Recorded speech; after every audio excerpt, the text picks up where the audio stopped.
I want you to imagine a museum. Inside this museum, there is a diamond of invaluable worth. It is ancient, it is flawless, it is unique. Now ask yourself, how is this diamond treated? Is it left on a table by the front door where anyone can touch it? Is it passed around from person to person, getting covered in fingerprints and grease? Does the museum manager beg people to look at it? No. It is behind velvet ropes. It is behind bulletproof glass. It is guarded. To see it, you must buy a ticket. To get close to it, you must follow the rules. And if you try to cross the line, you are removed immediately. Now look at your life. Most women are walking around treating themselves not like a rare diamond, but like a public park. The gates are wide open, 24 hours a day. Anyone can walk in. Anyone can trample the grass. Anyone can leave their trash. Anyone can make noise. And you, the guardian of this park. You are running around exhausted, picking up the trash, apologizing to the vandals, and hoping that if you are nice enough, they will eventually respect you. I am here to tell you that this strategy is a lie. Society has conditioned you to believe that to be a good woman, you must be accessible. You must be the cool girl, the girl who is low maintenance, the girl who never complains, the girl who is always available. But look at the reality. The cool girl is not respected. She is used, she is drained, and eventually, she is discarded for the woman who has boundaries.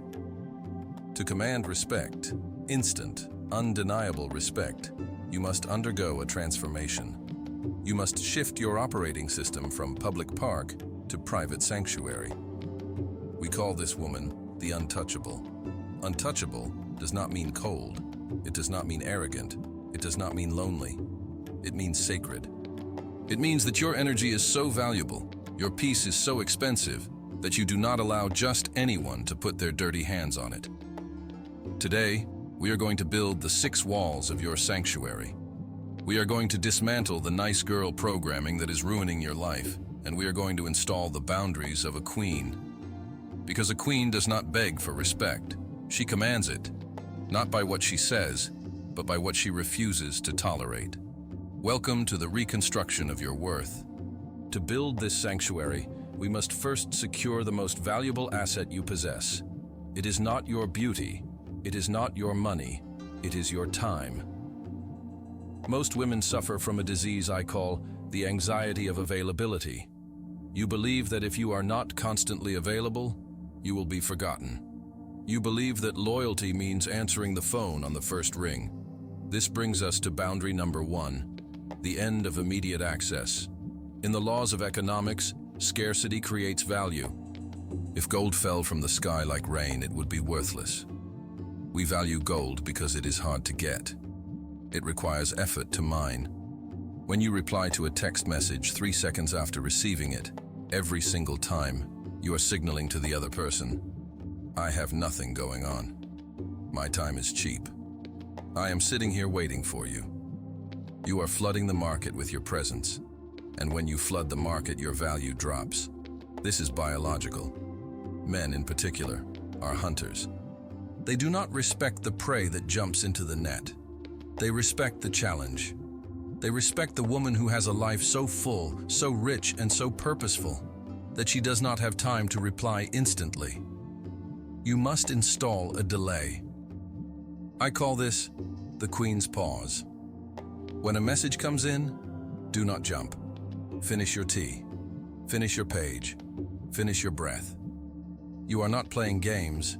You are prioritizing your reality over their intrusion. By waiting, you teach them a lesson without saying a word. You teach them, I am the protagonist of my life. You are a guest. Guests wait. This boundary filters out the low-value people immediately. The insecure man will get angry. The controlling friend will get annoyed. Good. Let them be annoyed. The high-value person will respect that you have a life.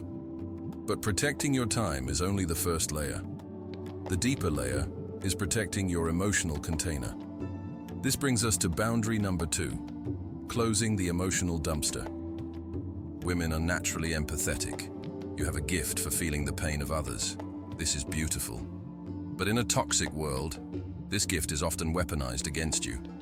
You have become the unpaid therapist for everyone in your life. You know these people. They call you only when they have a crisis. They dump their drama, their complaints, and their toxicity onto you. You listen for hours. You give advice. You offer your heart. They feel better and leave. You feel exhausted, heavy, and sick. And the next week, they do it again. They did not take your advice. They just wanted to use your energy to regulate their own chaos. Shaolin wisdom teaches us, you cannot purify the water if you are constantly letting people pour poison into your cup. You must set a ruthless boundary on trauma dumping. You are not a rehabilitation center for broken men. You are not a trash can for toxic friends. How do you set this boundary? You do it with compassionate detachment. When someone starts to loop in their negativity, you say, I love you and I want to support you. But I've noticed we talk about this same problem every week and nothing changes. I can't carry this heavy energy anymore if we aren't going to fix it. Do you want a solution? Or do you just want to vent? Because I only have space for solutions. Watch what happens. The energy vampires will flee because they don't want solutions. They want your life force. The true friends will wake up and respect you for holding them to a higher standard. By closing the emotional dumpster, you stop being a utility and start being a companion. You preserve your chi for your own creation, your own joy, and your own family. A queen does not wallow in the mud with the pigs just to show she understands the mud. She stands on the dry ground and throws down a rope. If they don't grab the rope, she does not jump in. She walks away. You have secured your time. You have closed the dumpster on toxic emotions. Now, we must enter the room where you speak. There is a subtle violence that happens to women in conversation. It is not always shouting. Often it is quiet. It is the interruption. It is the joke that stings. It is the dismissal of your intellect. Society has taught the nice girl to giggle when she is insulted. It has taught her to stop talking when a man raises his voice. It has taught her to smile to diffuse tension, even when she is the one being attacked. This ends today. To be untouchable, you must erect the iron dome of communication. This brings us to boundary number 3, the interruption protocol. Observe a meeting room or a dinner table. When a man speaks, he usually takes up space. He pauses, and people wait. When a woman speaks, she often rushes, subconsciously fearing she will be cut off. And when she is interrupted, what does she do? She yields. She stops.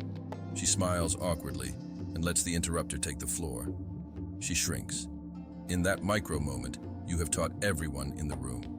My voice is background noise. His voice is the main event. The untouchable woman does not yield. When someone interrupts you, do not raise your voice. Raising your voice signals that you are fighting for control. A queen already has control. Instead, use the Shaolin stop. You simply stop speaking mid-sentence. You do not finish the word. You go dead silent, and you turn your head slowly to look directly at the interrupter. You do not blink. You do not smile. You maintain absolute heavy eye contact. This silence is excruciating for them. It is a spotlight. It reveals their rudeness to the entire room without you saying a word.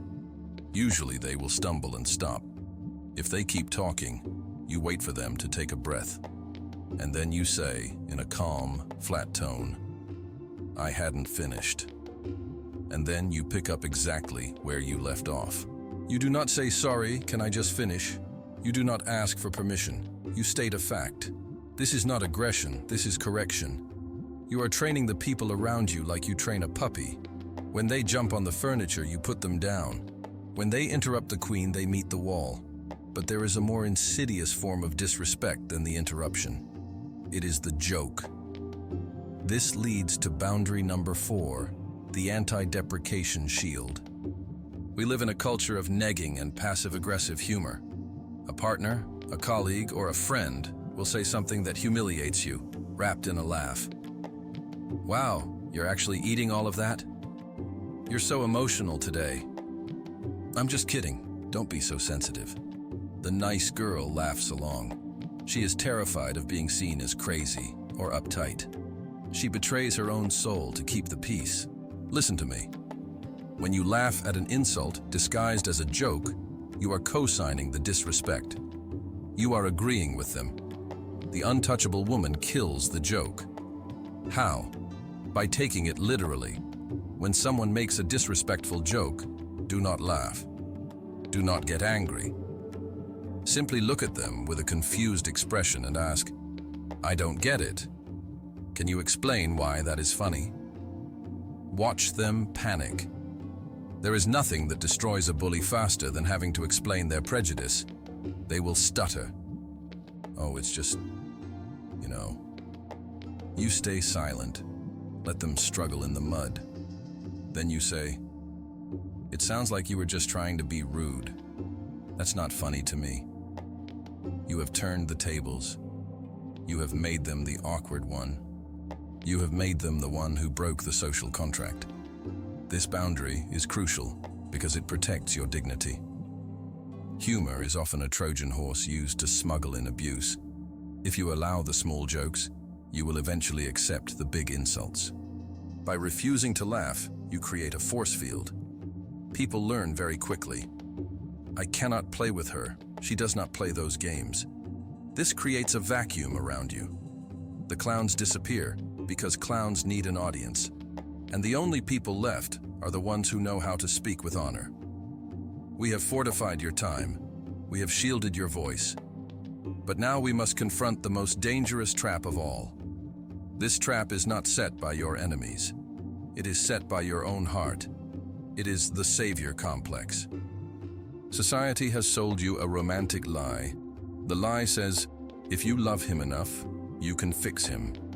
If you are patient enough, he will change. Stand by your man, even if he is destroying you. This is not love. This is martyrdom. And a queen is never a martyr. A queen is a ruler.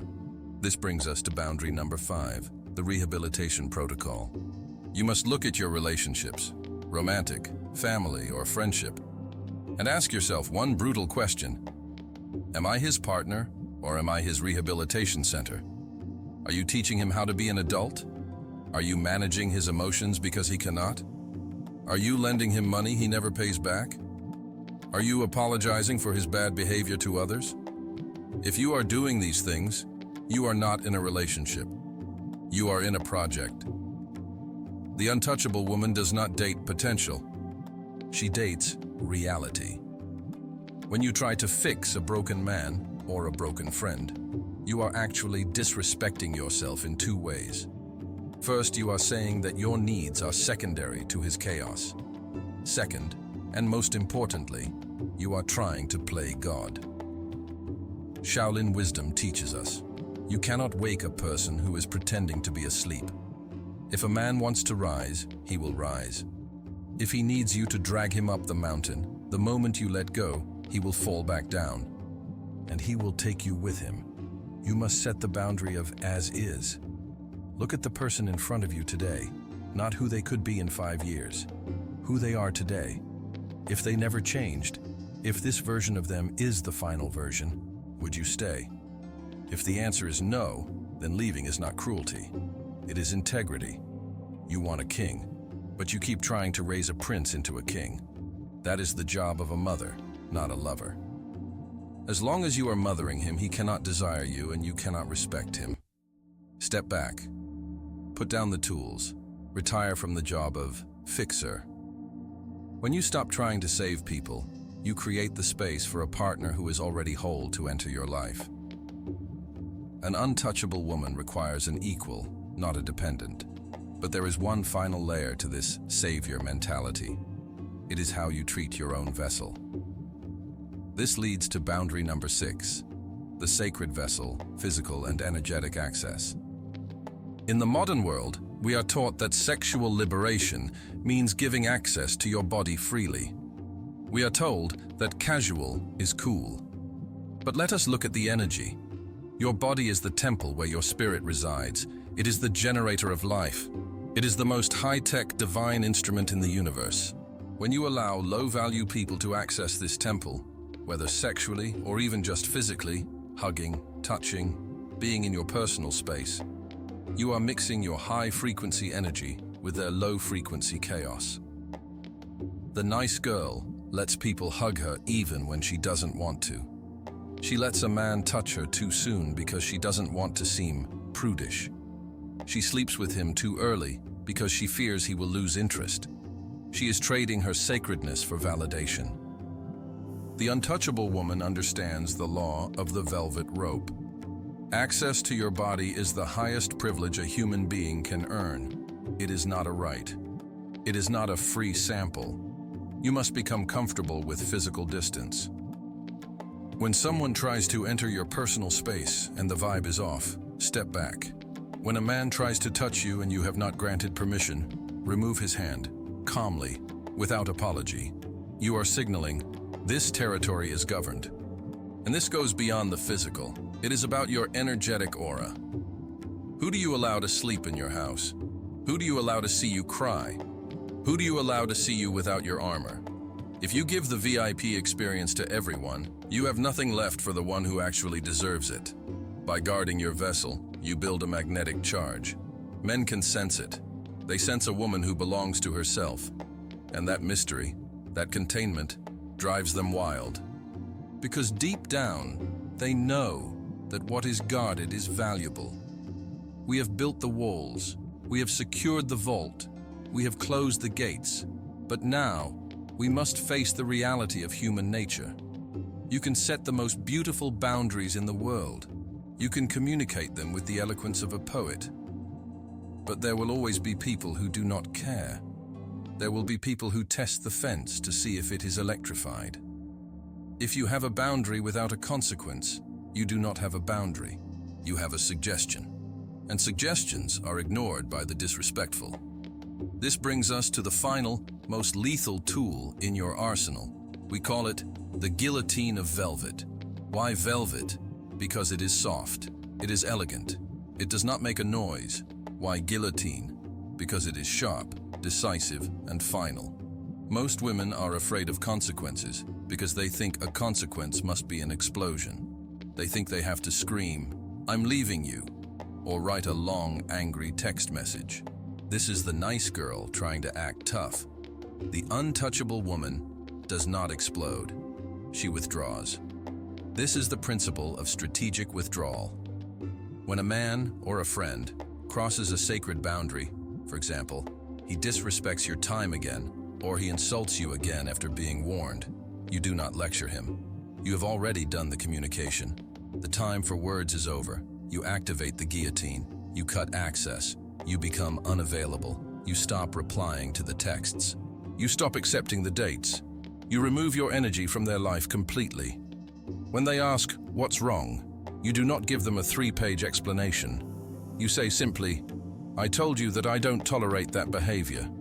Since it happened again, I'm taking space to reevaluate if this connection is right for me." And then, you let them sit in the void. You must understand the psychology of the fear of loss. People do not value what they cannot lose. As long as you are always there, complaining but staying, fighting but staying, crying but staying, they know they own you. They know your boundaries are fake. But the moment you withdraw your energy, calmly without drama, they feel a cold chill. They realize, she is not fighting for my attention. She is deciding if I am worthy of hers. This shift in power is absolute. But to execute the guillotine, you must conquer your own fear, the fear of being alone. You think, if I cut him off, he might leave forever. Good, let him leave. If a person leaves because you demanded respect, they were not a partner, they were a parasite. The trash just took itself out. The untouchable woman operates from a mindset of radical abundance. She knows that there are billions of people on this planet. She knows that her value is intrinsic, not dependent on who is holding her hand. She would rather eat dinner alone in peace than eat dinner with a king who makes her feel small. When you are willing to walk away from anyone Absolutely anyone who threatens your dignity, you become dangerous. You become free. You become the prize. We have reconstructed your sanctuary. We started by destroying the myth of the cool girl. We admitted that being accessible to everyone is not a virtue. It is a lack of self-worth. We built the vault of time. We learned the Queen's pause. We stopped replying instantly and started prioritizing our own reality. We erected the Iron Dome. We learned the Shaolin stop for interrupters and the anti-deprecation shield for toxic jokes. We stopped laughing at our own humiliation. We killed the savior. We retired from the job of unpaid therapist and rehabilitation center. We accepted that we want a partner, not a project. And finally, we sharpened the guillotine of velvet. We accepted that a boundary without a consequence is a lie. We learned to punish disrespect, not with anger, but with absence. Now look at the woman in the mirror. She is no longer a public park. She is a fortress. She is no longer a nice girl. She is a sovereign woman. The world will try to test you. They will try to pull you back into the old dynamic of pleasing and begging. Do not descend. Stay on the throne. Keep the gates locked. And trust that the right people, the ones who carry the same royalty in their blood, will be the ones who are happy to buy a ticket, follow the rules, and stand in awe of the diamond, because you are the diamond. And it is time you started acting like it. Gratitude.